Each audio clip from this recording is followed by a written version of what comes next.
ബ്രഹ്മോത്തര രത്നമാലികയിൽ 34 ശ്ലോകങ്ങൾ നമ്മൾ പഠിച്ചു. ഒടുവിൽ മുഖ്യമായ തീർത്ഥം ഏത് എന്നാണ് ചോദ്യം.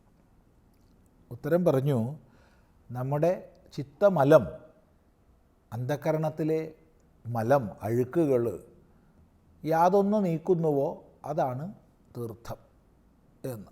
തുടർന്ന് കിം സ്മർത്തവ്യം പുരുഷൈഃ ഹരിനാമ സദാ നയാവനീ ഭാഷാ കാഹി ന വാച്യസുധിയാ പരദോഷശ്ചാനൃതം തദ്വത്. കിം സ്മർത്തവ്യം പുരുഷൈഃ ഹരിനാമ സദാ നയാവനീ ഭാഷാ കാഹി ന വാച്യസുധിയാ പരദോഷശ്ചാനൃതം തദ്വത്. കിം സ്മർത്തവ്യം പുരുഷൈഃ, പുരുഷൈഃ പുരുഷന്മാരാൽ, അവിടെ പുരുഷ ശബ്ദം മനുഷ്യൻ എന്നുള്ള അർത്ഥത്തിലാണ്. അപ്പം മനുഷ്യന്മാരാൽ കിം സ്മർത്തവ്യം, എന്താണ് സ്മരിക്കപ്പെടേണ്ടത്, എന്താണ് ഓർമ്മിക്കപ്പെടേണ്ടത്. നേരത്തെ കിം അഹർനിശം അനുചിന്യം എന്ന് ചോദിച്ചു. രാവും പകലും എന്തിനെക്കുറിച്ചാണ് അനുചിന്തനം ചെയ്യേണ്ടതെന്ന് ചോദിച്ചു. സമാനമായ ചോദ്യമാണിത്. എന്താണ് മനുഷ്യരാൽ സ്മരിക്കപ്പെടേണ്ടത്? മറുപടി ഹരിനാമ, ഹരിയുടെ നാമമാണ്. ഹരി മഹാവിഷ്ണു. ഇവിടെ മഹാവിഷ്ണു എന്ന് പറയുമ്പോൾ ഭഗവാൻ എന്നുള്ള അർത്ഥത്തിൽ എടുത്താൽ മതി.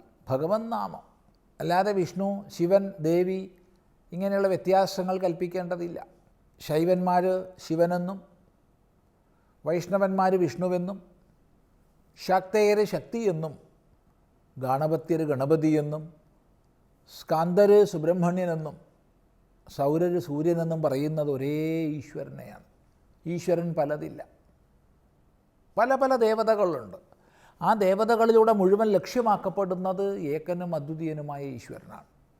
അപ്പോൾ ഇവിടെ ഹരി ശബ്ദം കൊണ്ട് സർവ്വ അജ്ഞാനത്തെയും ഹരിക്കുന്നവൻ, പാപത്തെ ഹരിക്കുന്നവൻ, ശത്രുക്കളെ ഹരിക്കുന്നവൻ എന്നൊക്കെ അനേക അർത്ഥങ്ങൾ പറയാം. ഹരി തന്നെയാണ് ഹരൻ, ഹരൻ തന്നെയാണ് ഹരി. അതുകൊണ്ട് ഈശ്വരനാമം എന്നർത്ഥം എടുക്കുക. ഹരിനാമ, ഹരിനാമ എന്നുള്ളതിന് ഈശ്വരനാമം എന്നർത്ഥം എടുക്കണം. ഈശ്വരനാമമാണ് എപ്പോഴും മനുഷ്യന്മാരാൽ ഓർമ്മിക്കപ്പെടേണ്ടത്. ന യാവനീ ഭാഷ, അല്ലാതെ യാവനീ ഭാഷയല്ല. യാവനീ ഭാഷ യവനന്മാരുമായി ബന്ധപ്പെട്ട ഭാഷ. യവനന്മാർ ഗ്രീക്കുകാർ. അപ്പോൾ യാവനീ ഭാഷയല്ല എന്ന് പറഞ്ഞാൽ ഗ്രീക്കുകാരുടെ ഭാഷയല്ല.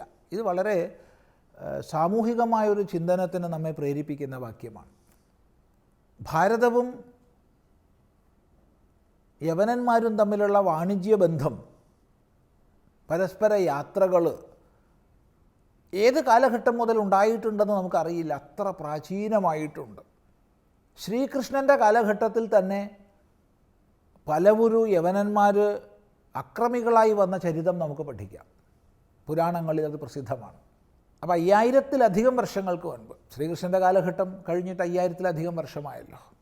അപ്പോൾ 5000-ലധികം വർഷം മുമ്പ് തന്നെ യവനന്മാരും ഭാരതവും തമ്മിൽ ബന്ധങ്ങളുണ്ട്. എല്ലായ്പ്പോഴും അവർ അക്രമത്തിന് മാത്രം വന്നവരായിരിക്കില്ല, കച്ചവട ബന്ധങ്ങൾക്ക് വന്നവരായിരിക്കും. അപ്പോൾ അങ്ങനെ കച്ചവടത്തിന് വരുമ്പോൾ ഇവിടെയുള്ള വിശിഷ്ടദ്രവ്യങ്ങളെ അങ്ങോട്ട് കൊണ്ടുപോവുകയും അവിടെയുള്ള വിശിഷ്ടദ്രവ്യങ്ങളെ ഇങ്ങോട്ട് കൊണ്ടുവരികയും ചെയ്യും. അതാണല്ലോ കച്ചവടം. പ്രാചീന കാലത്ത് അത് വളരെ പ്രസക്തമാണ്.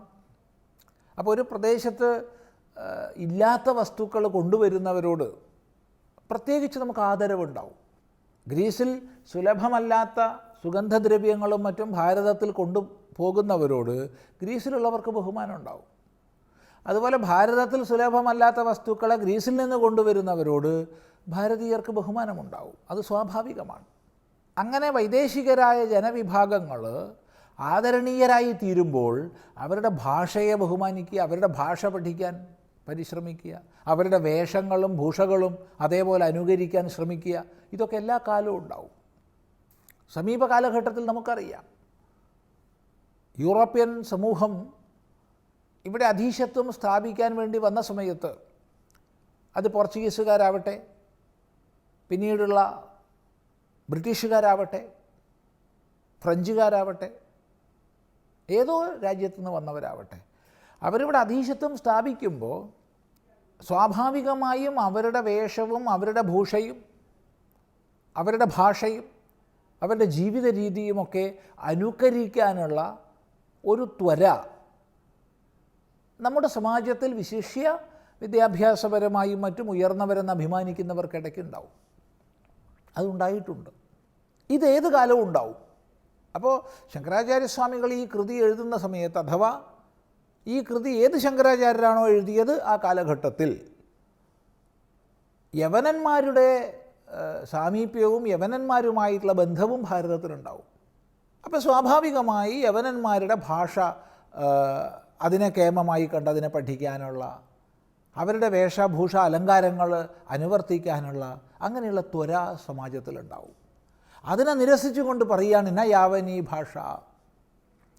യാവനീ ഭാഷ പഠിക്കേണ്ട എന്നല്ല അർത്ഥം. ലോകത്തിലെല്ലാ ഭാഷകളും സരസ്വതിയുടെ പ്രതിരൂപങ്ങളാണ്. ലോകത്തിലെല്ലാ ഭാഷകളും നമുക്ക് പഠിക്കണം. എല്ലാ ഭാഷകളും ശ്രേഷ്ഠങ്ങളാണ്. അത് ഗ്രീക്കെന്നോ ലാറ്റിനെന്നോ അല്ലെങ്കിൽ അറബിയെന്നോ ഇംഗ്ലീഷെന്നോ ഒന്നും വ്യത്യാസമില്ല. എല്ലാ ഭാഷകളും പഠിക്കേണ്ടതാണ്.